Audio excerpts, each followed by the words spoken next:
हरे कृष्णा। तो ये 2021 वर्ष जा रहा है, लोग इसको बाय बाय कह रहे हैं, अलविदा कह रहे हैं। 2021 ये वर्ष हमको क्या सिखा के जा रहा है, जरा अवलोकन करना चाहिए, जरा चिंतन करना चाहिए, थोड़ा मनन करना चाहिए, क्या शिक्षाएं ये वर्ष हमको देकर जा रहा है। जरा देखें, 2021 जब प्रारंभ हुआ था, हम सब ने एक दूसरे को कहा था happy new year, happy new year. लेकिन हैप्पी बोलने के बाद क्या वो हैप्पी हुआ? इतनी त्रासदी, इतना दुख चारों ओर व्याप्त था इस वर्ष में, इतना कभी नहीं हुआ। यानी कि हैप्पी बोल देने से ईयर हैप्पी नहीं होता है। हमारे इस्कॉन के जो फाउंडर आचार्य थे, his divine grace Srila Prabhupada, वो कहते थे कि लोग आज के समाज में ऐसे हैं, कहते हैं कुछ नया करो, कुछ नया करो, इतना नया करो चाहे सिर के बल खड़े होकर पैर ऊपर करके चलना पड़े, पर कुछ नया करो। इतना नया करने की आवश्यकता नहीं है। आज लोगों को चाहिए नई गाड़ी, नया बंगला, नया घर, नई जॉब, ईयर भी नया। सोचते हैं शायद पिछले वर्ष कुछ नहीं कर पाया तो इस वर्ष कुछ नया करूंगा। लेकिन क्या पाया हमने? एक बार अवलोकन करें, एक बार जाकर एनालिसिस करें, हम पाएंगे जैसे व्यक्ति हम 2020 में थे वैसे ही 2021 में रहे। वैसी ही फॉल्ट फाइंडिंग की आदतें, वैसा ही काम, वैसा ही क्रोध, वैसा ही लालच, वैसा ही लोभ, वैसे ही प्रकार के दुख, कहीं गुना बढ़कर के दुख मिले। क्या बदलाव आया जीवन में? कोई बदलाव नहीं आया। लेकिन कुछ तो शिक्षाएं देके ही जाता है। कोई भी दुख, कोई भी मिजरी आती है लाइफ में, कोई भी वक्त निकलता है, हमको कुछ ना कुछ एक्सपीरियंसेस देकर जाता है। And we should learn from our experiences of this miseries time. हमें सीखना चाहिए इन अनुभवों को और उनसे अपने नव वर्ष की तैयारी करनी चाहिए। क्या अनुभव देकर गया ये वर्ष हमको? इसने हमको सिखाया जरूरत है इस समय समाज में अध्यात्म की, स्पिरिचुअलिटी की बहुत जरूरत है। जब लोग परेशान थे, अपने घरों में दुखी थे, उस समय सरकार ने भी महाभारत और रामायण जैसे सीरियलों को दूरदर्शन पर चलाया। क्यों? क्योंकि अध्यात्म व्यक्ति को बल देता है, शक्ति देता है, कैसे अपने दुखों से पार पाए।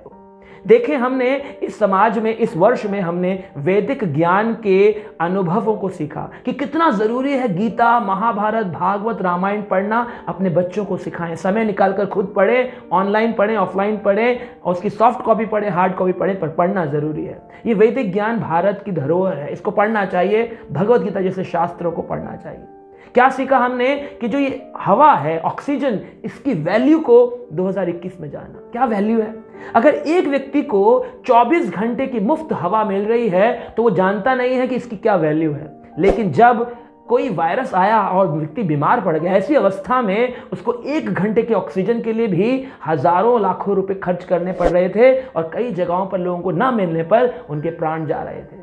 यानी कि इस हवा की भी एक वैल्यू है। हमें हर चीज की वैल्यू करनी चाहिए। ईशोपनिषद में एक श्लोक आता है, कहते हैं ईशावास्यम इदम सर्वम यत्किंचाय जगताम जगतः। इस जगत में जो कुछ भी किंचित मात्र दिखता है, ये सब भगवान ईशावास्यम, उसकी नियंता में चलता है, उसके नियंत्रित में चलता है। लेकिन हम खुद को नियंता मान बैठते हैं और इतने सारे चेंजेस लाते, इतने सारे चेंजेस करने की कोशिश करते हैं, लेकिन पाते क्या है? एंड में दुख ही मिलता है। इतने फ्लाईओवर बनाए, इतने सारे टनल्स बनाए, लेकिन क्या ट्रैफिक गया?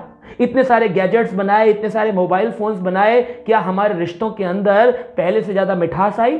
कोई भी परिवर्तन नहीं आ रहा है, मिठास नहीं आ रही है। आज घर घर के अंदर पहले लोग एक दूसरे से पूछते थे आप कैसे हैं, आजकल लोग कमरों कमरों में बैठकर व्हाट्सएप करते हैं, आ जाओ खाना तैयार हो गया है। क्या हो गई स्थिति? बाहर तो हम बढ़ते जा रहे हैं लेकिन अंदर हम घटते जा रहे हैं। बाहर तो बड़े क्वालिटी है लेकिन अंदर से हमारी क्वांटिटी, हमारी जो क्वांटिटी क्वालिटी है वो घट रही है। हम बाहर के स्पेसेस को तो कवर कर रहे हैं लेकिन इनर स्पेसेस में हम छोटे होते जा रहे हैं। क्या कर रहे हैं हम? हमें अवलोकन करना चाहिए, चिंतन करना चाहिए कि अब इस वर्ष जो आएगा उसमें हम बेहतर अध्यात्म का पालन करेंगे, अपने जीवन को हम सुचारू रूप से चलाएंगे भगवान कृष्ण की शरण लेकर। भगवान कहते हैं मया अध्यक्षेणे प्रकृति सुएते सा चराचरम। प्रकृति में जो कुछ भी हो रहा है वो मेरी इच्छा से हो रहा है। लेकिन अगर हम भगवान की शरण में चले जाएं तो हम देखेंगे कि प्रकृति में जो कुछ भी हो, लेकिन हमारे को एक संतुष्टि मिलती, एक बल मिलता है। हम हर परिस्थिति को सहन करने की शक्ति भगवान से प्राप्त करते हैं। तो आशा करेंगे कि इस वर्ष जो हमने शिक्षाएं ली हैं, हम उन शिक्षाओं को अगले वर्ष में लगाएं और एक बेटर इंसान, एक बेटर डिवोटी बनने की कोशिश करें। तो मिलेंगे अगले वर्ष और better devotee, better human being के साथ में। तब तक के लिए हरे Krishna.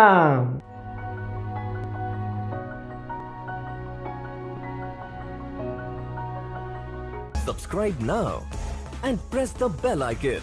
Never miss an update.